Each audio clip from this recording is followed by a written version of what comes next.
La quatrième révolution industrielle crée un monde où les barrières physiques et numériques sont appelées à disparaître. Bientôt, des milliards d'objets connectés généreront des données qui pourront être utilisées pour améliorer notre productivité et notre qualité de vie. Voilà pourquoi les acteurs du monde des télécoms, les entreprises et les gouvernements du monde entier poursuivent assidûment le déploiement de la 5G. Sa connectivité ultra rapide permettra l'essor de l'intelligence artificielle et l'Internet des objets. Pour l'Europe, il faut rester à la pointe de l'innovation. Et comment faire? En collaborant. Les leaders européens de différents secteurs tels que la technologie, l'industrie, l'énergie et la santé se sont rassemblés lors de la Journée européenne de l'innovation de Huawei et son événement EcoConnect à Paris pour trouver des moyens d'accélérer la digitalisation. Huawei travaille en Europe depuis plus de 20 ans. Nous fournissons nos solutions aux opérateurs afin de construire l'autoroute de l'information en Europe pour les générations futures et l'aider à conserver sa position de leader de la quatrième révolution industrielle. Pour la seule année 2018, la contribution de Huawei au PIB européen a dépassé 12,8 milliards d'euros. Nous avons également soutenu 169 000 emplois en Europe. Cependant, l'Union européenne et certains États membres, comme l'Allemagne, craignent que de travailler sur la 5G avec des entreprises en dehors de l'Union soutenues par des États ne crée des problèmes de sécurité.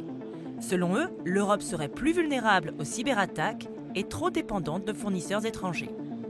L'Europe a récemment publié des recommandations visant à rendre le réseau 5G plus sûr. Pour ce dirigeant d'une entreprise allemande qui fournit des services au secteur des télécoms, il est important de continuer à innover. Huawei dispose actuellement de la meilleure technologie. Peut-être que ses concurrents ont 18-24 mois de retard. Personnellement, je me demande si la recommandation est politiquement motivée, parce que Huawei fournissait déjà l'équipement pour la 3G et la 4G. Lorsque l'Europe réglemente, cela ne devrait pas être perçu comme une restriction, mais comme une opportunité d'améliorer les standards. Cela ne signifie pas que nous ne pouvons pas collaborer avec des partenaires étrangers, car cela voudrait dire sinon que nous nous isolerions.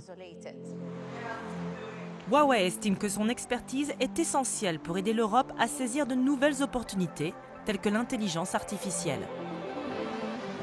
Nous allons investir 100 millions d'euros dans la construction d'un programme d'écosystème de l'intelligence artificielle. Voici l'Atlas 900 de Huawei, le plus puissant cluster d'intelligence artificielle au monde.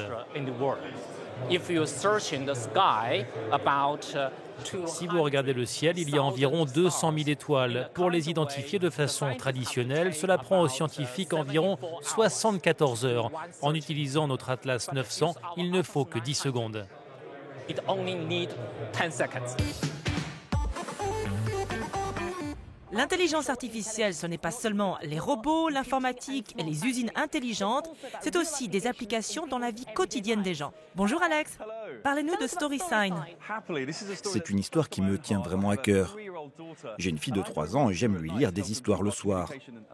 Mais il y a 32 millions d'enfants sourds sur cette planète qui n'ont pas la même opportunité qu'elle. Huawei a donc travaillé en étroite collaboration avec les studios Aardman Animation pour produire StorySign. C'est une application qui peut être téléchargée gratuitement. Il suffit de l'ouvrir et elle traduit ce texte en langue des signes pour nous.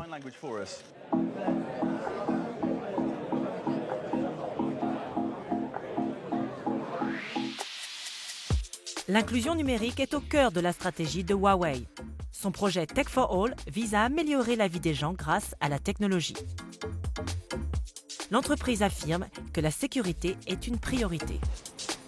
Nous souhaitons, dans les 5 prochaines années, connecter 500 millions de personnes supplémentaires. Il est très important pour Huawei de collaborer avec l'Europe. Nous considérons que la cybersécurité est un problème technologique. Nous pouvons résoudre ce problème de façon raisonnable en se préoccupant uniquement des faits. L'Europe considère la 5G comme un atout majeur sur le marché international, avec des retombées économiques qui devraient atteindre 225 milliards d'euros d'ici à 2025.